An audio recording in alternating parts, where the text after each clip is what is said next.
Well, hello everyone. I'm Jill Bloom, publisher of Walls and Ceilings, and thank you for watching or listening, I should say, whether you're watching on video or listening on our podcast. One of the really cool ideas that has evolved during COVID-19 are these special Q&A interviews with our industry influencers. We always have great content about contractors and what they need to know to improve their business. However, we also have so many really cool, interesting people with our manufacturers and suppliers that have impacted our industry, and we are so thrilled to help tell their story. So today we are having a very special interview with one of our Walls and Ceilings influencers, Mike Griffin. Mike is the National Sales Director at Demand Products, and everyone here at Walls and Ceilings has known Mike for many years, and we are so honored to be visiting with him today. So Mike, thank you so much. And we really appreciate your time today. Thank you for asking me to do this. You guys have been great to me over the years. So well, the feelings are mutual. You've been a big help to us as well. So Mike, I really want to start off with tell us a little bit about who you are, your background, and when and how did you get started in this incredible industry? I'm going to date myself, but I started in 1980. When I started in 1980, I started as a laborer for a masonry, restoration, waterproofing company. Essentially what we did, we specialized in high-rise restoration, redoing, tuck pointing, waterproofing, stone and brick removal. We worked with granite, marble, stucco, and eaves. If it was on a vertical plane on a wall that was existing, that's what I did. I worked with a company that fixed the installation. At that point, we never did brand new installations. It was all restoration work. So that's where I was able to pick up how things are done right and how things are done wrong. So Mike, did your college experience sort of lead you to the building products, or was building products something that you were always interested in throughout your life? I kind of did it backwards. When I got involved in the construction trade, I was on the wall. Like I said, it started in 1980. I was on the wall for about a dozen years, and I was working. I had no interest or inclination to work for a manufacturer at the time. I was just out there doing what I did, and I was part of the Bricklayers and Allied Craftsmen Union as far as a training thing. And it's not because I'm pro-union or not. That's just the reality of what happened from where I was. Then in 1992, we were assigned a building in it's called Shakopee, Minnesota. And that building happened to be the building that was owned by Chemrex/Sonneborn. I'm going back a number of years. It was a manufacturing company. We all know that company today as was BASF, now they're Master Builders Products. So they've gone through some changes. So I went to work on that building. My crew and myself went around the building. We did what was necessary to be done. And while we were doing that, I developed a friendship with the cement lab technician or the chemist. When we hit the winter layoff, I wound up going to work for him as a lab technician. It was going to be a job just for the winter until springtime came around. I was going to get back on the wall doing what I'd been doing. But the opportunities at the cement lab and working for a big manufacturer kind of changed my thought process. And in that thought process, as I started learning more and more about the business, is when I went back to school. So I went back to school after I was working for a manufacturer. I went back to school when I was 32 years old. So Mike, I've got a question for you though. Can you go back and just tell us the story? How was it that you were hired as a cement lab technician? We went to a building in Shakopee, Minnesota, and it happened to be Chemrex/Sonneborn's headquarters. Okay. The building was empty except for the R&D staff who'd been relocated from New Brighton, Colorado to Minnesota. And in that building, there was a cement chemist, urethane chemist, all sorts of them. But since I was working with cementitious materials, I developed a relationship with the head chemist, and he kept coming out and giving us different materials to try. And I would offer him my unbiased opinion on whether it was good, bad, or indifferent. The job was going on in the latter part of the year, and it was right before winter layoff. When you work in Minnesota, the 12 years I did, you only get some winters in, some winters off. Otherwise, you're on unemployment. So one morning, it was rather brisk out. I was working on the northern side of the building. I was patching a window. I wasn't in a very good mood. And as I was patching the window area, I was putting material up into the wall saying, I would like to get out of this business, do something different. The chemist happened to be standing right there behind me and said, you seem like you're in a bad mood. And I said, I am. And I repeated again, I'd like to go do something different. He said, well, what would you think, or how would you feel about being a cement lab technician? And I looked at him and I said, I get to wear a fancy lab coat like that and play with little cubes and stuff in the lab. I'm not sure that I'm even qualified, nor do I want to do anything like that. And he said, if I could scan you an application, would you fill it out and build a resume? Heck, I didn't even know what a resume was, but I filled out the application. We sat down, we had the interview. And then during the interview with him and another individual, they passed a sheet of paper across to me and said, this is what we can pay you. And I said, thanks, but no thanks, but I can't work for that. So they said, what could you work for? So I came up with another number, which wasn't exorbitant, but I didn't think they would bite on it. And I passed it back. Well, they bit. So therefore, I went to work for the man. Now, it's even interesting. The first day I showed up for work, he didn't recognize me because what I'd want, when I interviewed, when I was pointing, when I was doing all the work that I was doing, my hair was quite a bit longer and I had a full beard. When I showed up, there was another individual that worked in the technical department that said, hey, I get that you got hired, but if you want to move within the organization, you're going to have to clean yourself up. So I did. So when I showed up, he didn't recognize me. Amazing. So what, you like shaved your beard and cut your hair? Yep. Okay. Do you have before and after pictures? Because I think we need to have those. I don't know where I could even find that. I want to see a picture from you in like 11th grade. Long hair in 11th grade. Oh, yeah. Okay. I want you to go back to your high school, yearbook. You're gonna snap a picture. We'll be like, here's Mike before and after. That's too funny. Well, that's a great story, Mike. Thank you. Okay. So, Mike, when you started this job with the cement, with the lab, with this technician, like what were you doing and what did you love about that kind of changed your focus? I went into the job thinking that I could wind up being a technical services advisor. So it was a way to get into the company, and I wanted to be the guy that went out on job sites and helped people with the manufacturers. But as I got involved in the lab, I was involved in making little concrete cubes, pigmenting tiles, and learning different aspects of the whole chemistry behind cement and how everything works together.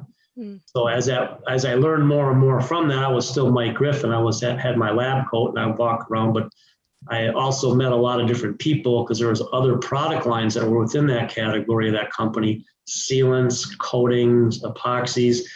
And I kind of made my way around the organization trying to figure out how I could do more than just being in a cement lab. Well, it was really interesting. I know that, back several years ago, we were at a lab with Simpson, Guppert, and Hugh. They're I'm saying their name wrong, but we met one of the guys that was called the Doctor of Concrete, and I was amazed what these guys do and how technical concrete is. So I can totally understand. I can see you back then, like being really just also totally intrigued with how technical concrete can be. Well, it was interesting to me because as a contractor, I never read a bag or a bucket on how something worked. I mean, a product came to the job, use this, I'll say brand X. We looked at it, I'm familiar with how that works, and then we'd go to work and work with it. When I went to work for a lab, I found out that there's a lot more stuff that was technical, but water to cement ratio, all these other things, and then how these products were developed and field tested. So that's what I found kind of interesting about that whole opportunity with working within that lab. And then I'm not sure if I'm jumping ahead, but it actually evolved into a lot more because being a contractor, that was my expertise, and I had a dozen years of experience with it. I remember one time sitting by the coffee machine, I had my lab coat on, my boss was there, and there was the CEO of the company at the time and the VP of marketing, and there was a potential problem with the project down in Florida. And me, I'm not the quietest person. I have kind of a big mouth. I made a comment, hey, I could fix that. And the two guys looked over at me and, who is this?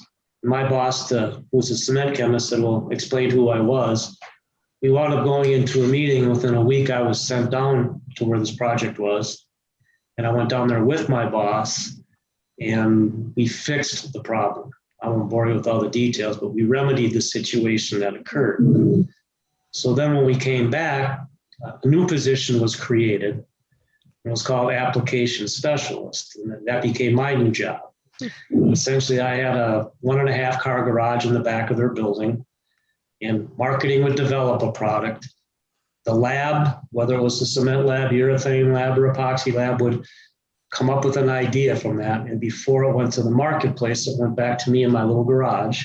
I figured out how to make the product work or not work. Assuming that it did work, then it was my job to work with the sales force of that organization to get with contractors across the United States and field test the products to see if it really worked in the way we wanted it to work before we released the product. So that was kind of the evolution, what happened with me there. So I wound up doing that for a few years. And then they had some opportunities, to go back to the question about college, Hannah, is that they had some opportunities for product marketing management. Okay. And when they came back to me, I applied the first time, and they came back and said, you've got a lot of what we need, but you need some technical schooling background. So I went back to school on the company dime, and eventually wound up getting the pedigree that I needed to get, and wind up getting the position that I needed to get within the organization. Mike, that is so cool. I did not realize that you went back to college years after. Yeah. I did, because when I went in 1980, I'd started school then. At that time, it wasn't for me, and that's why I got into the whole construction restoration gig. But then when I got out of it to this thing, that's why I went back to school, because you had to have the pedigree or the pigskin or the degree or whatever you want to call it in order to further the advancement that I had within the organization. Because what happened to me after that application specialist, I wound up with a number of other different positions within the organization, which kind of broadened my horizon on what I thought I knew versus what I did know. And it's actually been very good for me.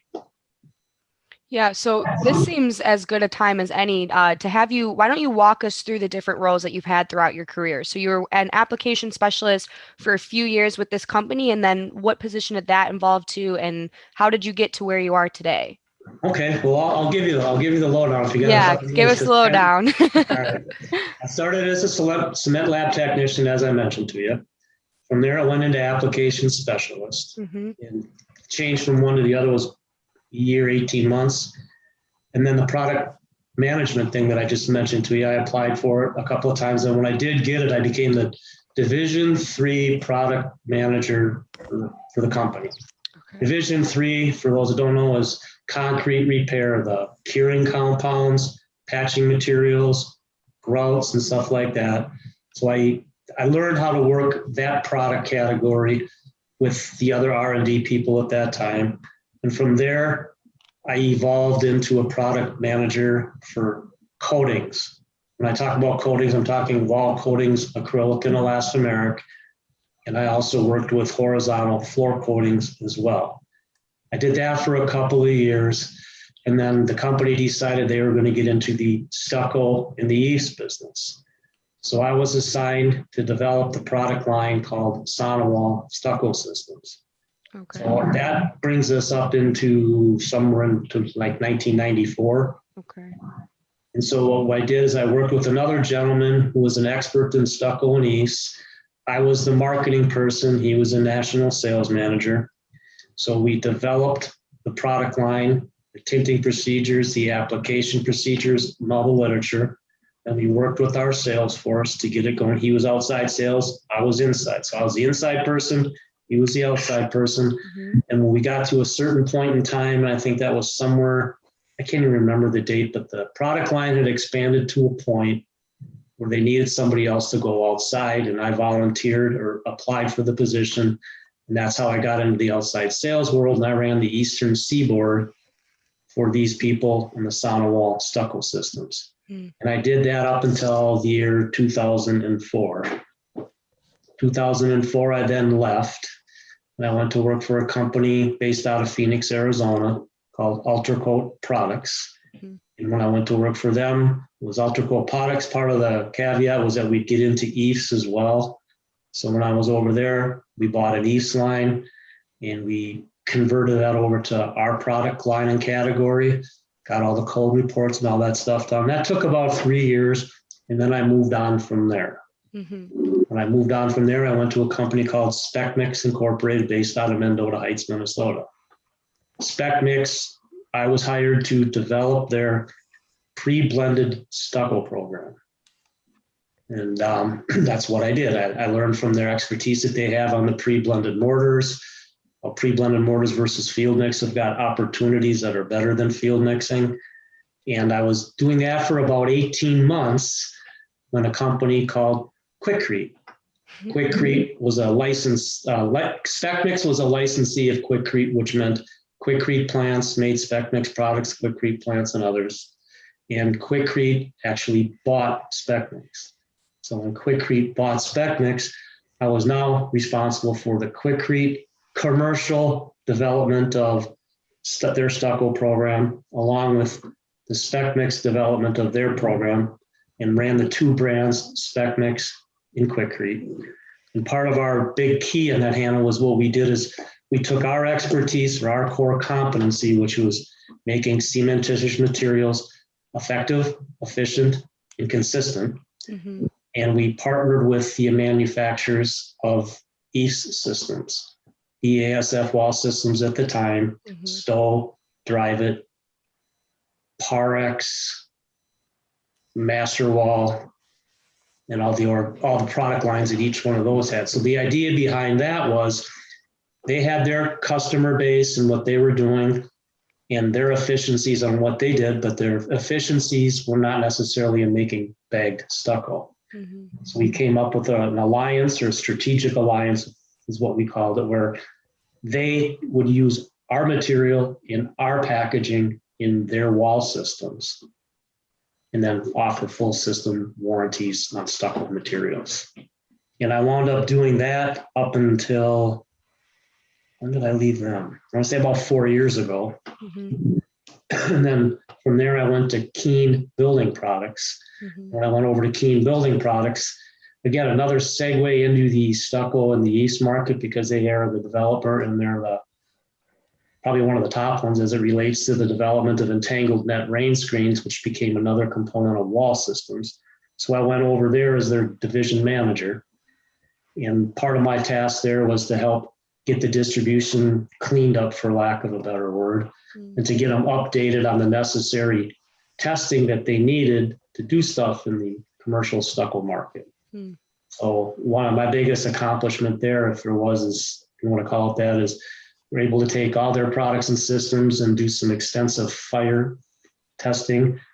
Everybody's heard of the word NFPA 285. Well, Keen Building Products, unless something's changed over the weekend, is the only manufacturer that I know of to date that, with entangled net, has got a number of systems that are compliant with NFPA 285. I'm not going to say it's an NFPA 285 approved product, because that would make me sound like a knucklehead, because there is no such a thing. But it does fit in many, many different types of systems. And from there, I came over to Demand Products. And that was February of this year. My task with Demand Products is to expand the distribution network, add some more products to the portfolio that make some sense for what it does and how they fit with stucco and with EIFS. And the cool thing about all of this is when you take a look at the whole network, the people that I was dealing with on the distribution side, for going all the way back to when I was with Chemrex, which is now Master Walls or Master Builder Systems. It's the same set of customers. It's the same distributors across the country. Yeah. When I went to Quikrete, it was the same distributors where we developed that. Same thing with Keen, and the same thing with Demand. And the reason I say that, I think that's kind of cool because I've stayed in the industry. I haven't wavered from that, but I never went to a direct competitor of my previous employer. It was just another segment. So like right now, what I'm doing is I'm helping Demand Products expand their network within Stucco and Eaves as an accessory to everything else I've done in the past part of my career. Oh. Wow. Well, that's a lot. And I was going to It's not say like I jump too. ship all the time. I mean, I've spent time in places. I mean, Yeah. from the time is it's not because I can't hold a job. It's just because I have other interests and I expand upon it. So that's how I wound up where I'm at right now. Yeah. And is that how the nickname Stucco Mike came about? Because you're Stucco Mike. It's obvious through all those stories, stucco in and out. So like, is that how that? The Stucco Mike story, I think that's I enjoy that story. And I'll tell you how I got that name. Perfect. Right after Quikrete purchased Spec Mix, a couple of us were sent down to Atlanta where Quikrete is stationed, or that's where their headquarters are. Quikrete is still a privately held company. I don't know a whole lot of people that know that. And the people that own it, their last name is Winchester, not the gun people, but the Winchesters. And I was in a meeting with the three brothers, the upper management team of Quikrete, and we were having some discussions on how to move things forward within the acquisition of both Spec Mix Stucco and Quikrete Stucco. Mm-hmm. And Jim Winchester gave me the name Stucco Mike, and that moniker is stuck. And it's expanded beyond their people and the higher up in that organization. I mean, that's how I was referred to. I wasn't referred to as Mike Griffin. I was referred to as Stucco Mike. In the name stuck. Yeah. Stuck with me today. Oh, that's too funny. That's how that name came about. Yeah. Wow. So, why don't you, since you've had so much experience, is there any contractor stories or a story of the trade that is one of your favorites that you like to tell? I was trying to figure out which one would be my favorite, so I have two. Okay, perfect. Okay. Before I wound up getting the moniker Stucco Mike, and I was with the company, it was Chemrex Sonneborn at the time. Myself and another gentleman I worked with, we were in Chicago, and we were working with a sealant contractor. Caulking Sealants was the Sears Tower was the name of the building at the time. He was having some issues with the way the material worked or perceived issues. And I said, well, I think I can help you out. And he looked at me and, he said, well, I had a golf shirt on and Dockers. And he looked at me like, well, what the hell do you know? I said, well, I used to do this. And again, he just thought that was salesman speak. Mm-hmm. So I said, look, I'll get on the swing with you and I'll ride. And he says, what do you mean you'll get on the swing with me and ride? When I talk about swing, I'm talking staging on the side of the building. Uh-huh. I said, I'll get up there with you. And I said, but the first thing I do before I get on is I'm going to go up and check your rigging. And he says, well, who are you to check my rigging? And I said, would you get on a swing like this without checking it? He said, well, I guess you have a good point.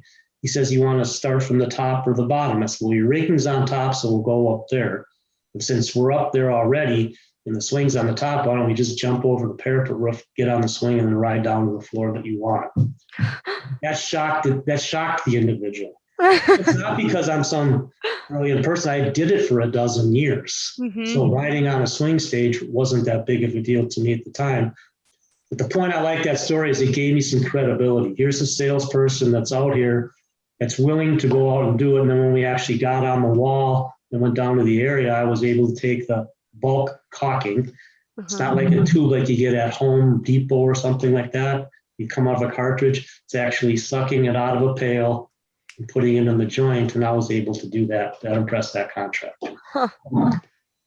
That's awesome. Yeah. Fast forward to a few years ago when I was Stucco Mike. I was in a job in Nashville, Tennessee, and a contractor was having some issues or perceived issues with the way our material was pumping or not.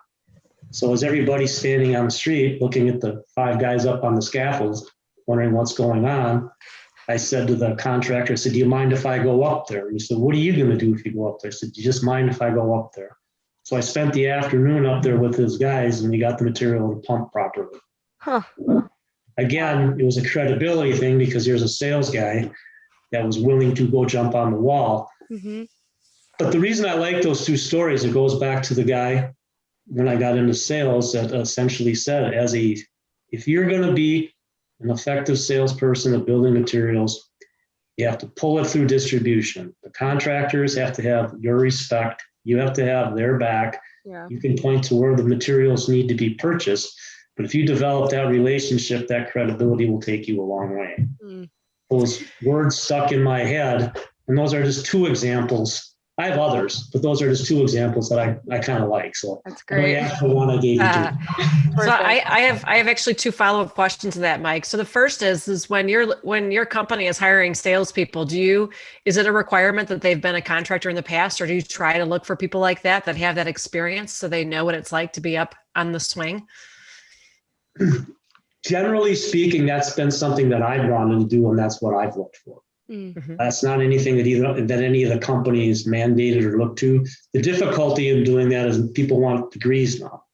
So to find somebody that's got that practical experience, who's actually been on and done the work and finished the degree, there's more out there than you think. Yeah. Not as many as you would want. Mm. So I was given the latitude a few times to hire people that had not the degree, but they had the expertise and they had the ability to train on the sales side of things. Mm. Oh, those yeah. are the people that I found most effective. I mean, you know, a lot of the people that you've met, a lot of the people that worked with me over the years, and it's a wide variety of folks, but yes, they all have the ability to go and do it. And those that didn't, we focused on trying to train them to have that ability once they got into that situation. Yeah.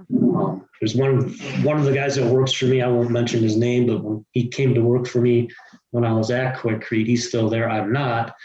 But I mean, we saw him most times in a starched shirt, fancy jeans, or fancy pants and shiny shoes. Mm-hmm. I don't even know if he owned a pair of jeans at the time. Now, if you would see the guy, I mean, he presents himself well. Mm-hmm. But he's got boots and jeans, and he actually knows how to play with the materials. Could he make a living doing it? Likely not. Mm-hmm. But does he know enough where he can help his customers? Yes, he does. Right. So I firmly believe that. We all know that's the most important thing, is being able to help your customers. Yeah. Yes. So the second question is that I heard you mention a couple different times, perceived problem. So was it always something that they just weren't doing, the contractors weren't doing correctly, that they were perceiving that they had an issue? A lot of times, yes. I mean, manufacturers, I get me in trouble saying this. Most times people want to say it's applicator error. Sure, kind of like a pilot error. Yeah, very seldom is it a material issue. And Okay. if you go out there and you have if you have a knowledge of the material that you're selling, even if it's minimal, and you can show that the material works, that gives you some more credibility going back. And if you go to those job sites and you can actually work with them, you can minimize an awful lot of official complaint reports based on that. Now, the other side to that is if there is something that's wrong with the material, don't dig in your heels and say, hey, it's your fault. You're the applicator. You're wrong, because that's just going to alienate people. You work with them to figure out how to do it. Right. But perceived, oftentimes, I go back to the statement I said, well, you know, I didn't read the directions to mix a bag. So with that, I'll tell you another story. Years ago, I was working, we had a polymer modified base coat, which means you have to mix it for a period of time. You have to let it sit or slake or get fat for a few minutes. And then the raw materials do what it's supposed to do. Then you drill it back up, and then you go get the necessary pot life out of the product. Let's say 45 minutes for discussion purposes. A number of years ago, one of the guys called me up and says, Griffin, your stuff don't work. Get down to Texas. You got to fix it. Your stuff is junk. That's pretty much all I got. Whoa. From our factory guy, not from the contractor. Yeah. So I went down there, went to the job site. I didn't go to the foreman. I didn't go to the superintendent. I went over to the guy that was mixing the material. I said, show me how you're mixing the material. and he mixed up 10 or 15 buckets. And then as soon as he got done mixing, he picked those buckets up and took them over to the scaffolding for people to work on. Mm-hmm. Well, they only got 10 or 15 minutes of pot life out of it before it turned into a boat anchor. Right. Well, it wasn't the product's fault. It's because the individual did not let it sit or get fat or slake for a few minutes before he took it back there. So then we took some buckets back. I said, now if you mix it this way, let it sit, hit it again, take it to the scaffolding, they won't have a problem. Wow. So Jill, to your point, that's perceived versus reality. They didn't know how it worked. Now, my approach might not have been the right way to do it because I went right to the person mixing it instead of going to the boss. Mm-hmm. But what it did is it eliminated any discussions. Well, And sure. I watched, saw what they did, let them do it, then go back and show them what they did was wrong. Right. Oh, and the guy that was mixing it was like, probably like, I love you. Yeah. Right. And you know, who knows? Maybe he was, you know, who knows what was happening with why he wasn't reading the directions correctly. But you just, you know what they say, showing is, oh gosh, what's the saying about, you know, when you show somebody, it's kind of like you can teach them how to fish, or you can give them a fish or teach them how to fish. You were teaching these guys how to fish. Yeah, and that's essentially what it is. And that's why, going back to your other question earlier, Jill, and that's why I think it's imperative that salespeople have an understanding of their tool. Again, they don't have to be experts, Right. but they have to understand the fundamental basics of it, because perception becomes a reality. Yeah. If I hadn't gone down there and fixed that in the way that it was done, that particular contractor likely wouldn't have used the material for any more of that job because, hey, my guy says it's bad. Mm-hmm. I'm not going to use it. Yeah. And then they don't. Wow. Stucco Mike to the rescue. Oh man. Wow. So you've certainly seen a lot of things. So is there a now from this experience with the perceived problems, is there a sort of training that do you usually show people how to mix it, or is it you let them try to do it and then you come and help save the day if something goes wrong? No, the idea behind it, that's the other thing too we learn from that, is when people do wet walls and product demos and stuff like that, these are the things that when you're demonstrating the material to your distributor and or contractor as you're doing it, you make sure that they understand how all these things work. Mm-hmm. Now, when I go back to the particular base coat I'm talking about not wetting out properly, I mean, that goes back a number of years. People really know that now. Mm-hmm. People emphasize and train that now. So that's the kind of stuff you want to steer away from right from the beginning in the training of your contractors. And part of that training the contractors comes to is, what background did they have? Where did they come from? What was their training? What was their apprenticeship? Right. How was their training done? Mm-hmm. But yes, that's something you have to understand how that product works in order to make it function in the way that it's supposed to. Mm-hmm. Yeah, definitely. So what would you say right now are the biggest challenges that are facing the stucco and EIFS industry? Labor. What I mean by that is there's people out there doing, but labor goes back to training. Mm-hmm. People have to understand the systems that they're putting together. The majority of the systems within our industry, they're the same regardless of the brand. So the fundamentals are not that different between product A and product B. The key is whether you're a stucco installer or an EIFS installer, just because you're one doesn't necessarily mean you can do the other. Yeah. So that goes back into the training session on how to do things. I'm not saying one is more skilled than the other because that'd get me in trouble, but the nuances of how they're put together are quite different. Right. So I'd say the biggest thing there is the training. I think I did make another note on that too. What's number?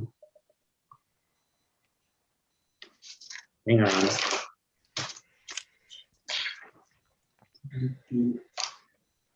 And then getting new people into the business. That was the other key. And that's why I want to make sure I look at that's the other thing that's facing us is getting new young blood into the trades, into the business, because there's a shortage of that. Mm-hmm. And on top of it, I mean, not everybody's cut out to go to, college. Yeah, absolutely. Something like that. So there is real opportunities where people can make a really good living Mm-hmm. by installing stucco reefs and they can feed their families and everything else. It's not a minimum wage job. There's a skill involved, and there's people that you can do that can train. So that's one of the biggest challenges, is getting younger people interested in coming and working for it. It's not something you're going to be great at in 2 or 3 weeks. It's time. It's an evolution. Yeah. So Well, sorry, Jill.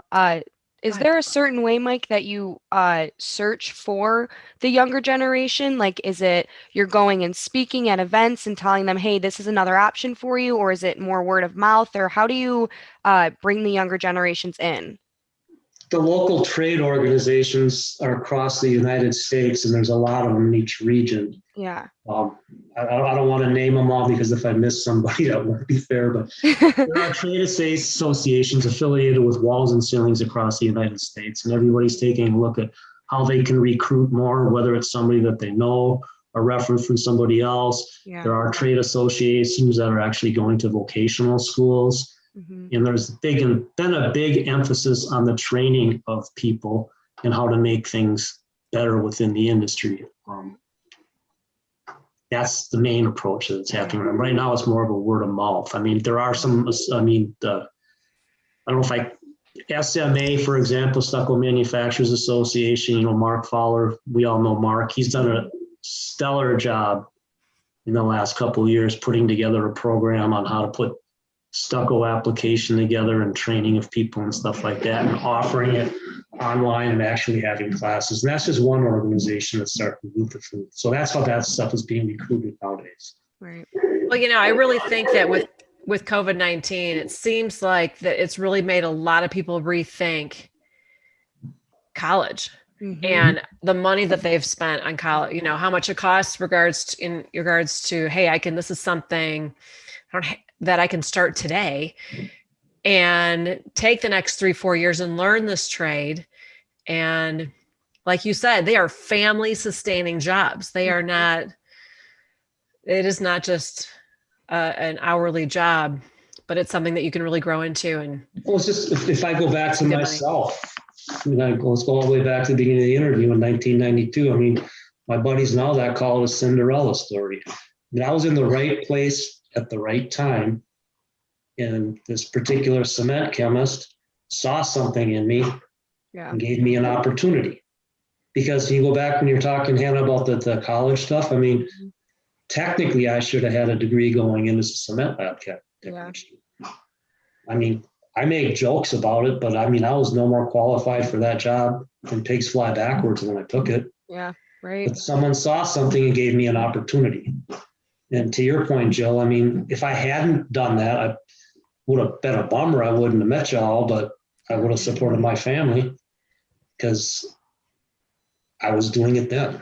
Oh my gosh, I cannot even imagine life without Stucco Mike. That's just not even, that's not even okay to mention that. So, but that's a big part of it. So that's how we got to get the younger folks into it. And people have realized, to your point, Jill, since COVID, that, a lot of young people have spent an awful lot of money to get their degrees, and they have a whole bunch of debt. Oh, yeah. And they're not able to find a job to help pay down that debt, so they get discouraged. Yeah. Now, I'm saying that now that they went to school isn't a bad thing. I'm not even implying that at all. Mm-hmm. But some people went to school for the sake of going to school. Maybe they didn't really need to or want to. Yeah, right. The trades, regardless of the ones we're talking about or others, they are jobs that will, careers, for lack of a better word, that will help people better, because a lot of people can expand within that. Mm-hmm. I know a lot of plastering contractors where people started out mixing mud, then running mud, and now they're running crews. Mm-hmm. Same thing for eaves. So there is an opportunity to expand and excel. Yeah, absolutely. Yeah, and even as a daughter of a contractor who is not, he would never make it in college. He's brilliant. He's not a college guy. And same with my brother. My brother is just following in my father's footsteps, because he's like, school is not for me. I've tried over and over again, but I can learn this business. And not only do I learn contracting, I learn how to run a business and manage people. And then that can go into project managing. So it's so beneficial, especially with college tuition raising every single year for people who don't even want to be in school. It's It's crazy. So I know there's a lot of younger generation people out there who are in college and don't want to be there. So it's almost beneficial to go to college campuses and say, hey, drop out, come work for us. Like, Well, that's kind of an approach that might not be bad. yeah. I'm sure the college, the campus people might kick you off, but maybe. Yeah. Yeah, exactly. So Mike, why don't you out of all, you've traveled a lot for your position. You're moving from job to job, so I'm sure there's travel within that. So out of your travels, what country or community needs the most attention with their stucco assemblies? You talking about here in the States, or you mean? Anywhere. Yeah, anywhere. And I know that's a heavy question too, because obviously other countries aren't like America, so they don't have the resources that we have. So it's. Why don't I back up and see? I'll go back. In 1995, I spent a month in China, and I flew into Shanghai, and I went to on a train with the chickens and the goats to a town called Yiwu. I spent a month there, and what we did is we redid 14 buildings with a coating, because the first time they did it, they had installed it wrong. Wow. So we spent the time there. It was a month, but we fixed that and all that. So to your question on that point, I think it's people making the assumption that just because it's a wall assembly or it's construction materials, that it's easy to do. It's not. Detailing needs to be taken care of. Putting systems together properly and the right sequencing needs to happen. So, I mean, and that was 1995, that's China. China's now changed. It's expanded, but I mean, that still fits into what I was doing. So that's something that needed to be done. I'm not sure if that fully answers your question or not, but everybody does things their own way in a different way. Yeah. And that's kind of why when you come back to where we are now, where we've got the codes, the ASTMs and all that, those are rules that you're supposed to follow. It's not rules to make things more difficult for you. It's rules based on experience on what's worked in the past and what will work in the future. So people have to understand how to detail it. So again, it goes back to what we were talking about earlier with training. Some people can go to college and they really don't pay attention, so they don't get anything out of it. Same thing can happen with the contractor that goes to these trainings and decides, it's really not that hard. I know everything. I can throw it up on the wall, and if they don't pay attention to the detail, they're going to have a problem, regardless if you're in the north, south, east, west, or whatever country you're in. I don't know if that answers the question. Yeah, no, it definitely is. And kind of a side note, is China the farthest that you've traveled for work, or is there? I've been to China twice. Wow. I think China is the furthest. I've been to China twice, and Germany 4 times. Okay. In Canada a couple. So the Chinese thing was quite different because the first time I was there for a month solid, which was a long time. This was before cell phones and even pagers. So when I got there, I was there for a 3 days before my wife even knew I'd even made it there. And then when I joke about the train, the chickens and the goats, I'm not kidding. No, I bet, yeah. I was there, and then when I left the hotel in the morning, I took a cab to the job site. On the way back in the afternoon, I was on the back of a rickshaw. Wow. What a big change. It was interesting, and the reason I say, because Shanghai is pretty cool at the time in 95. It's a lot different now, I'm sure. Yeah. When I went to EU, I was the second American those people had ever seen. Wow. And the first American they had seen was the guy we had sent down there the first time that screwed up the job. Oh, no. Oh, man. So you got a lot of pressure going into that situation then. But it was quite cool. I learned a lot. They have job site trailer meetings just like we do here. Now, I couldn't understand the language. Obviously, I can't speak Chinese. I'm not that smart. Yeah. I had an interpreter, but it was really kind of cool. I learned a lot. Like when we went into the meetings, and then as people get into the meetings and everybody sit down and go over the scheduling, I noticed people handing money to each other. And I asked my interpreter later, I said, what's this exchanging of dollar bills and stuff? He said, well, it's a respect thing. Did you notice that the people that were handing it out were the people that were late to the meeting? Wow. And I said, no, I didn't notice that till you pointed it out. but that's what it was. If a meeting started at 9:00, that meant 9:00, not 9:01. Right. Oh my gosh, that was their fine. So they were paying a They were fine for paying being. a fine, and they had to pay it then. Oh wow, That is crazy. that's cool. Yeah. I like that. All right, I'm implementing that now. Yeah.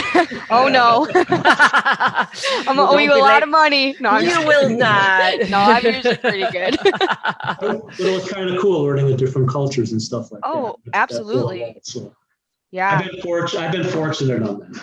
Yeah. And then when I went to the Germany things, those were business trips that had to do with learning the industry. Mm-hmm. They were, they do, if you go all the way back into East and stuff, I mean, you go overseas to Germany and all that, that's where the main players of the industry, we all know the names, that's where a lot of that stuff started. Yeah. So it was a different angle on what the benefit of East. You and I, for all three of us, I'm guessing you're not in the same house that you were born in. Yeah. When you go over there, you're in the same place pretty much forever. You don't upgrade, move to a different suburb. You go there and the materials and everything's different. And so they need the insulating value, and that's how all the stuff with East come up. So I was quite interesting learning it from a different perspective there. Yeah, absolutely. Wow. So Mike, in your opinion, do stucco manufacturers need to focus their attention more to the southern markets or the northern markets, or is this sort of like apples to oranges? That one, I struggled with that one a little bit to figure it out, and that's where the answer I have with that is I wouldn't say it's necessarily apples to oranges, but it's also, again, the perception thing. It goes back to what I was saying earlier. I mean, believe it or not, the state of Minnesota at one point in time was probably one of the strongest stucco markets in the United States. And people say, well, Minnesota, well, they had a strong union presence, the installation, and I'll go back to my mom's house was built in 1936. Wow. Maybe 30 years ago, might be 40, the house was re-stucco. Okay. Conventional stucco with all the fancy stuff. There's nothing wrong with that house. In Minnesota, it gets cold and it stays cold. Yeah. So when you go to the southwestern part of the United States, stucco works very well too. And I'll use Santa Fe, New Mexico as an example. We did a lot of testing on how our products worked in Santa Fe. And they said, why would you do your testing there? Well, it can be 70 degrees during the day and go down to 30 degrees at night. Wow. It cycles back and forth thermally with what's happening. And when that happens, that changes the structure. It makes things move. Things have a tendency to crack or shift. In Minnesota, Michigan, and others, it gets cold and it stays cold. Yeah. Yep. Don't we know it? Right. But the building goes through less cycles, but it still does perform in those cycles. So it goes down to the basic training of the installer. And we've learned a lot more over the years as it relates to water intrusion, dissimilar materials. And that's one thing I think that's helped us all in the industry. I know it's helped myself because when we talk about sealants, caulks, and coatings, how everything reacts together, works together. So whether you're in the south or the north, and this one might get me in trouble, but I'm going to say it. When you go around penetrations and openings, windows and doors, let's say it's a vinyl window or a wood window, and you're putting it up against stucco or plaster. Both those materials have thermal differences in the way they act. So that's why somebody would put a sealant, not a caulk, a sealant between the two, because as those two move, the sealant moves with it, which prevents incidental moisture from getting inside. If they just butt them all up, and you can see that when you can see a stucco window, it's butted right to the stucco. It may not look like there's any penetration or crack, but it takes just a little opening for water to get back inside and create issues. That happens in the north or the south. So I know it's kind of dancing, but it is kind of the way it works, because in the south, you're going to see, there's one coat stucco and there's three coat stucco. Again, both of those are good products, good systems put together. Perception becomes a reality. In the northern part of the states, people don't want to use a one coat, they're going to use a three coat. Perfect. Yeah. You're in the Arizona market, you're going to see both of it. Perfect. Yeah. The distinct difference between them is how the detailing is done prior to the actual installation of the finished coat. Okay. Yeah. Probably more detail than you wanted. No, never too much detail. But All right. So then we'll give you a second to talk about, in your eyes, what is the perfect stucco installation?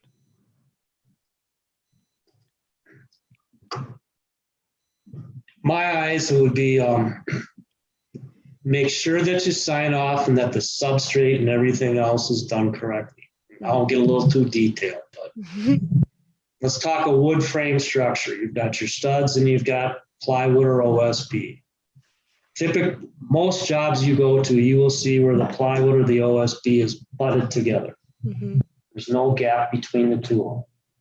There's a certain level of moisture that's already in a board, and it's going to expand and contract based on that. Okay, so if it's drying out or getting wet, and the plywood has no room to move, it's going to crack your system. So the first thing that you need to do is make sure that the plywood or the wood sheathing is gapped 1/8 of an inch. That's not something Mike Griffin's saying. That's not something the industry's saying.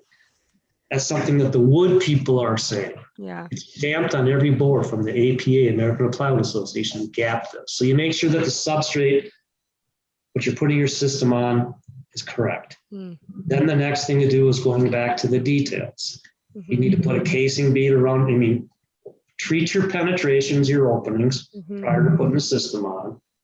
Make sure that once those penetrations and everything are taken care of, you install your system correctly, whether it's a 1-coat stucco or a 2-coat stucco. And then in most markets, or a lot of markets now, people are buying into the concept of a rain screen for incidental drainage.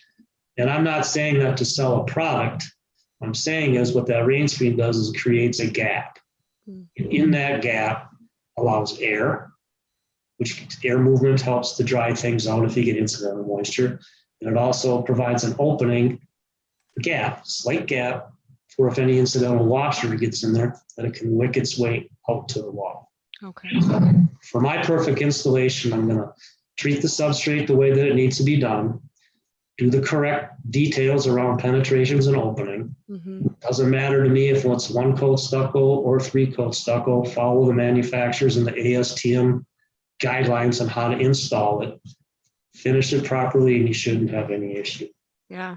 Well, you heard it here first, people. Stucco Mike's perfect stucco installation.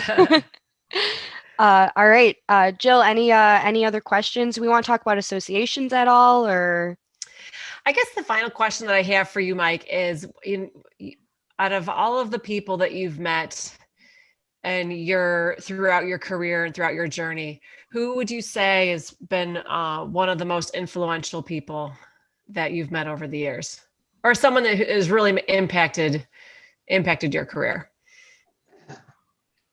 He's no longer with us. The man's name is Art O'Haver. And who's Art? Yep, Art O'Haver, and he was back in the day when I got started, he was the national vice president of sales for that organization. And he's the one that said, get close to the contractor, understand your products, take them hunting, take them fishing, get to know who they are, and make sure that you pull the product through distribution.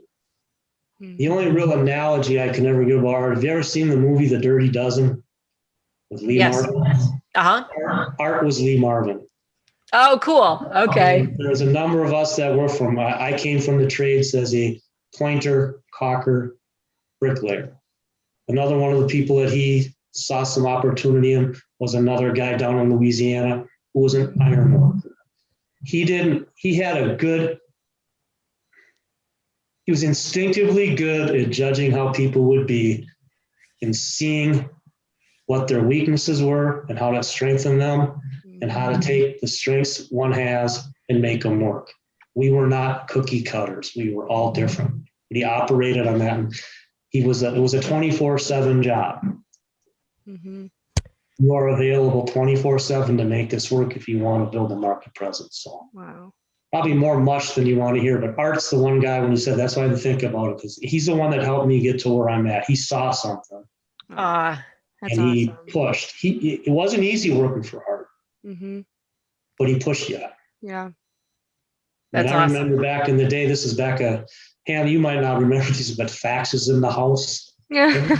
Every morning, our fax machine would go off with the numbers we had from the day before. Yeah. And my weekly call with him was Sunday morning at 7 a.m. Oh, wow. Wow. What was going on? And then someone else got the call at 8. That's just the way he was. So Wow. a lot of respect for that man. That's awesome. Well, I think that might wrap it up. Hannah, do you have anything else you want to ask? Mike, why don't you just really fast, why don't you tell us the associations that you're currently involved in right now? Currently today, I'm involved in TLPCA, Texas Lath and Plaster Contractors Association, and I'm an associate board member there. Okay. National One Code Stucco Association, or NOXA. I'm the immediate past president. Up until February, I was part of SMA when I was talking about Mark Fowler, but since I left, I had my seat on the board as a keen person. Okay. Since I left, someone else from there got that. I've been involved a little bit in all of them. And as far as demand is going, we're joining them. And the biggest part with all those associations, whether you're on the board, is to be a participating member or not. I've been fortunate that I've been on the board of a number of them. That's probably because they can't find anybody else to do it. But yeah, they're very good organizations. I've been involved in them. I firmly believe in them. And I've also know that if you're part of those associations, that's a good way to get closer to your contractors and understanding what the technical side of things are. And that goes back to and Jill knows this too. I mean, there's a number of them across the United States, and I've been members of a lot of them. But currently, it's Texas Lath and Plaster. Currently, it's NOCSA. Our company has joined others, but I'm not on those boards. Okay. All right. Very cool. Fabulous. Well, Mike, we are so grateful for your time. We're grateful for everything that you've accomplished and have given into this incredible industry. Because I know all the contractors definitely appreciate Stucco Mike and everything you've done to help them. And it's so fun to have the opportunity to meet with you virtually over, Zoom here and tell your story, because it's definitely one that has had years of experience. So again, Mike, we're honored and thank you so much for your time. Okay, thank you. Thanks. And everybody else who's watching, if you have any questions, you can reach out to us at wconline.com. While you're there, please make sure you sign up for our free e-magazine, our free e-newsletters, and register for our website. And that way you'll always be up to date and you'll know when we post some new interviews with incredible people like Mike Griffin. And please stay safe and healthy. We look forward to talking to you next time.